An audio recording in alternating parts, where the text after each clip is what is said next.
कदम यांचा प्रचार करणार आहे, कसं बघता याच्यावर?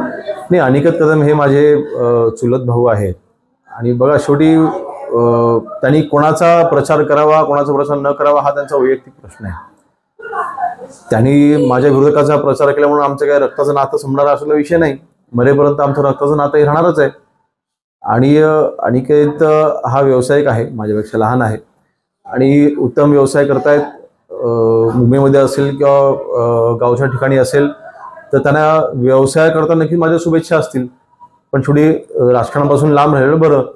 राजकारण म्हटलं की थोडी धुसफूस होते आणि ती होऊ नये अशी माझी अपेक्षा असणार आहे मोठा भाऊ म्हणून. पण तरीसुद्धा तो त्यांचा वैयक्तिक निर्णय आहे. त्याच्याने काय आमच्या नात्यामध्ये काही कटुता येणार नाही. त्याची जबाबदारी मात्र मी नक्की पाळेन. काका पुतण्यांचा म्हणजे तुमचं कौटुंबिक वाद आहे, याच्यामध्ये कुठेतरी संघर्ष निर्माण केला जातो असं तुम्हाला वाटतं? हे नक्कीच.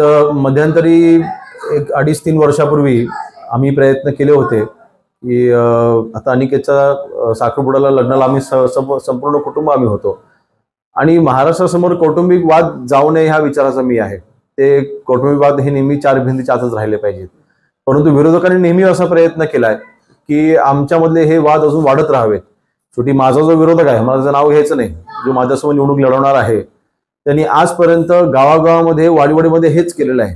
त्याला 1 रुपयाचा विकास करता आलेला नाहीये. परंतु प्रत्येक वाडीत भांडणं लावणं, प्रत्येक कुटुंबामध्ये भांडणं लावणं, प्रत्येक गावामध्ये भांडणं लावणं आणि भांडणं लावली की गावाची 2 फळी होतात, 2 ग्रुप होतात, मग 1 ग्रुप आपल्याकडे ठेवणं ही त्याची काम करण्याची नीती आहे.